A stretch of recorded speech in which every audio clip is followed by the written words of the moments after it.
چاہوں گا. حضور نبی علیہ الصلوۃ والسلام نے جب حج فرض ہوا نا تو حضور نے ایک حج فرمایا ہے. حضور نے ایک حج فرمایا ہے.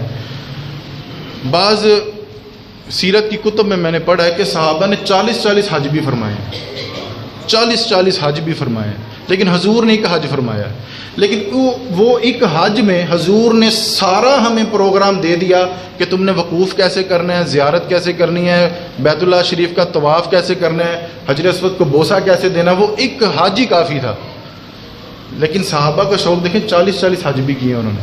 حضور نے جب ارادہ کیا ابھی میرا حج کا ارادہ ہے تو کون کون چلے گا میرے ساتھ, مفسرین نے لکھا ہے, حضرت ابو ہریرہ رضی اللہ تعالیٰ نے فرماتا ہے کہ 1,44,000 صحابہ تیار ہو گئے. کتنے؟ 1,44,000. اتنے بندے ایک سال میں پاکستان سے جاتے ہیں. ایک سال میں اتنے لوگ صرف عمرے کے لیے جاتے ہیں.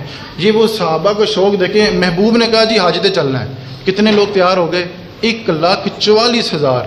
جب اتنے جھرمٹ میں جب حضور تشریف لے کے آئے ہوں گے تو بیت اللہ شریف کا کیا منظر ہوگا. آج تو کروڑوں لوگ وہاں پہ سما جاتے ہیں نا, تو اس وقت تو اتنی پکی بلڈنگ بھی نہیں تھی.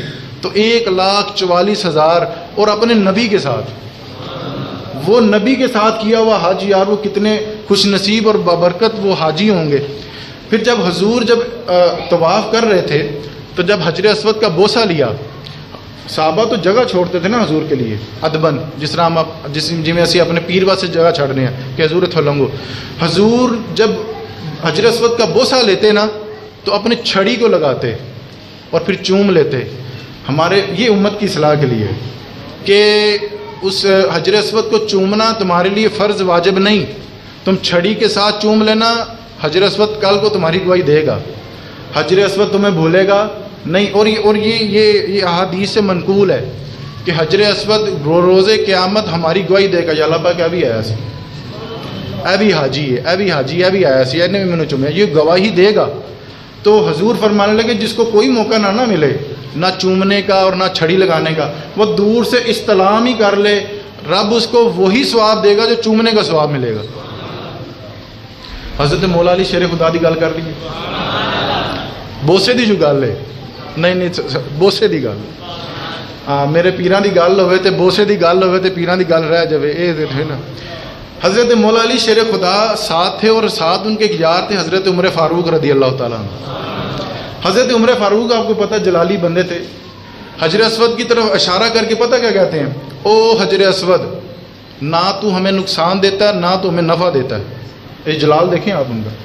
یہ اب لوگ کہتے ہیں یہ پتھروں کا کیا سین ہے, ان سے کوئی فائدہ ہوتا ہے کہ نہیں ہوتا. یہ اب جلال دیکھیں, او حجر اسود نہ تو ہمیں نقصان دیتا نہ تو ہمیں نفع دیتا ہے. تجھے چومتا میں اس لیے ہوں, میرے نبی نے تجھے چوما ہے. تمہیں صرف میں اس لیے چومتا ہوں کہ میرے نبی نے تجھے چوما ہے. یہ تیری فضیلت ہے, یہ تیری شان ہے, تجھے صرف اس لیے میں چومتا ہوں. پیچھے حضرت مولا علی شیر خدا کھڑے تھے. آپ باب العلم کے دروازے ہیں نا, حکمت. آپ فرمانے لگے, او عمر تجھے کس نے کہا کہ یہ نفع بھی نہیں دے سکتا تو نقصان بھی نہیں دیتا. یہ نفع بھی دیتا نقصان بھی دیتا ہے. آپ چونکے کہ یہ پتھر ہمیں کیا نقصان دے گا, یہ کیا فائدہ کرے گا. تو حضرت عمر فاروق ادبن کہنے لگے, یار علی پھر بتا اس کا کیا نقصان ہے کیا فائدہ ہے. حضرت مولا علی شیر خدا فرمانے لگے, میں نے اپنے نبی سے سنا تھا, میں نے اپنے محبوب کریم کی زبان ترجمان سے یہ سنا تھا کہ جب اس پتھر کو, اس حجر اسود کو کوئی ایمان کی حالت سے چومے گا نا تو یہ گواہی دے گا اس کے ایمان کی. اگر کوئی منافق اس کو چومے گا نا, منافق چومے گا تو یہ بروز قیامت اس کی منافقت کی بھی گواہی دے گا. تو حضرت عمر فرمانے لگے, علی اگر آپ نہ ہوتے ہم ہلاک ہو چکے ہوتے. اگر آپ نہ ہوتے, اگر آپ ہماری اصلاح نہ کرتے تو خدا را آپ ہمارے درمیان نہ ہوتے نا تو ہم تو کب کے ہلاک ہو چکے ہوتے, ہم تو کب کے برباد ہو چکے ہوتے. تو یہ جو آپ نے میری اصلاح کی, اور اس کے بعد کہنے لگے, او حجر اسود تو نقصان بھی دیتا اور فائدہ بھی کرتا ہے. تو او حجر اسود تو نقصان بھی دیتا ہے اور فائدہ بھی کرتا ہے. یہ حضرت مولا علی شیر خدا نے ان کی اصلاح فرمائی. آخری ایک بات سنیں, حضرت ابن عباس رضی اللہ تعالیٰ عنہ فرماتے ہیں, آپ اہل بیت کے شہزادے ہیں, آپ فرماتے ہیں کہ حرم مکہ کی جو فضیلت ہے نا حضور نے فرمائی کہ حضور فرمانے لگے کہ حرم کعبہ میں جو داخل ہو گیا, مطاف کی بات کر رہا ہوں باہر کی نہیں, جہاں پہ خانہ کعبہ ہے اور جو اس کا سین اندر والا، وہاں کی فضیلت ہے۔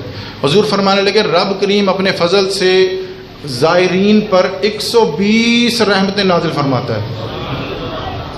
کتنی رحمتیں؟ جے ایک قطرہ بخشے مینوں، جے ایک قطرہ بخشے مینوں تو کم بن جاندہ ہی میرا۔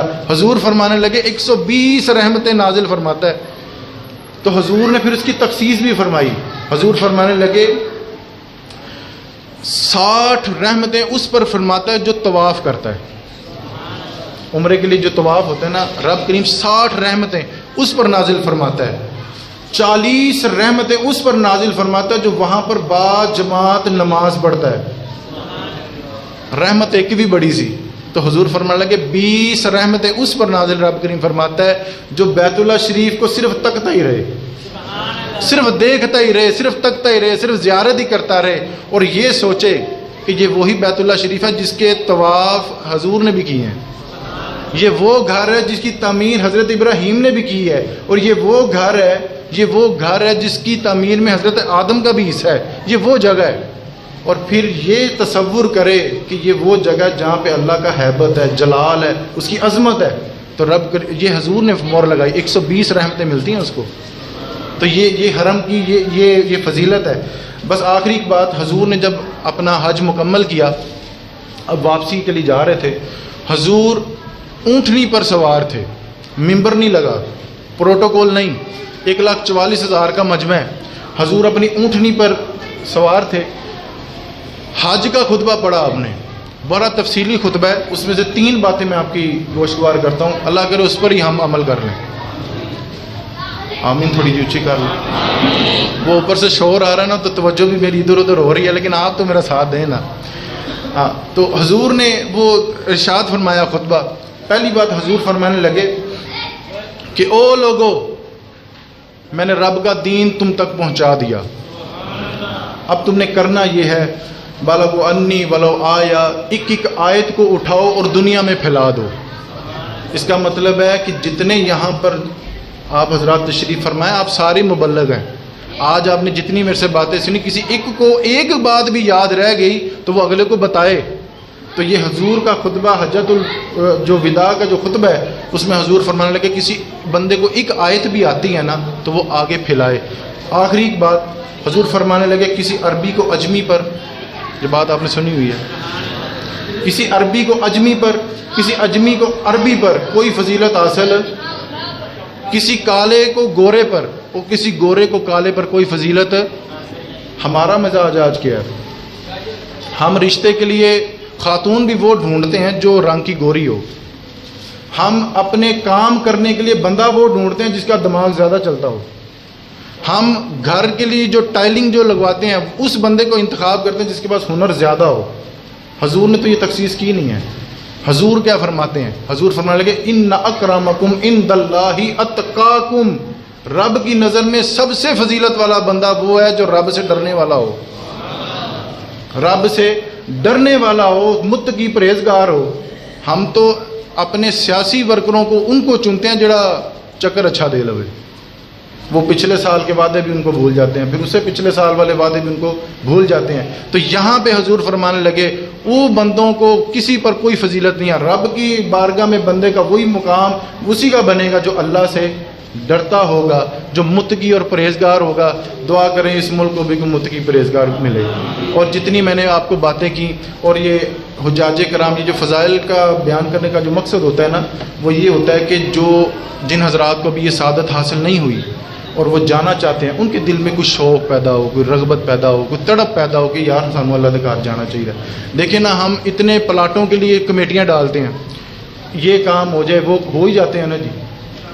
ایک بندے نے پلاٹ واسطے کمیٹی پائی ہوئے تو 3-4 سال بعد پلاٹ لب ہی جانا ہے نا جی، تو کتنا ہی اچھا ہونا ایک عمرے واسطے بھی کمیٹی پائی ہوئے، کوئی حج کا بھی اس نے ارادہ کیا ہو تو پھر اللہ تعالیٰ وہ سبب بنا دیتا ہے۔ جب ہمارا ذہن ہی نہیں ہوگا تو پھر رب بھی پھر اس کو محروم کر دیتا ہے. تو یہ اس کی شان محبوبی ہے. یہ فضائل کی بیان کرنے کا مقصد یہ ہے کہ دلوں میں تھوڑا سا اس کا محبت پیدا ہو, حب پیدا ہو, اس کی جو رغبت ہے, اس کی تڑپ ہے وہ پیدا ہو. اور دوسرا مقصد اس کا یہ ہے کہ جو حضرات اس سال حج پہ جا رہے ہیں ان کو یہ سمجھنا چاہیے کہ ہم کس عظیم کام کے لیے جا رہے ہیں.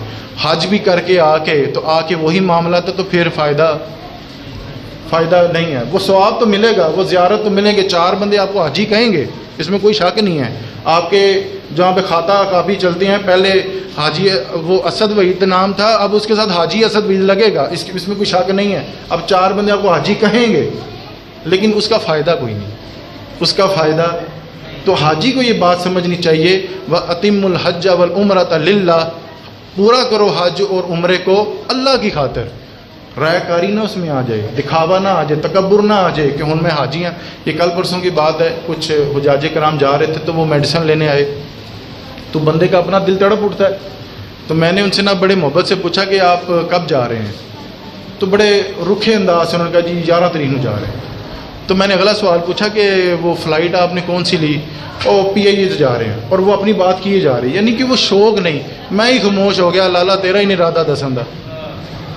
کیوں جی لالا تیرا ہی نہیں ارادہ. اب بیمار بندہ تو شفا ڈھونڈے گا, ہمیں تو تڑپ ہے کہ کوئی اتنے جان والا مسافر ہوئے, کوئی سانو دسے یار میرا اتنا خرچہ آ گیا, تسی بھی دسنا بناؤ کمیٹیاں, کوئی ہمارا وہ ذہن بنا جائے.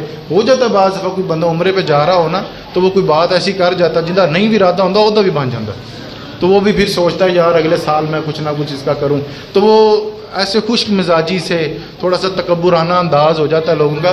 لیکن چلے ہم اس کو بھی حسن نظر سے دیکھتے ہیں کہ چلو ہو جاتا ہے بندے کے اتنا, اب اس نے 7-8 لاکھ روپیہ لگایا ہے, تو اب وہ بھی تو سوچیں گے نا کہ ہن 2-4 بندے تو مینوں حاجی کہیں گے.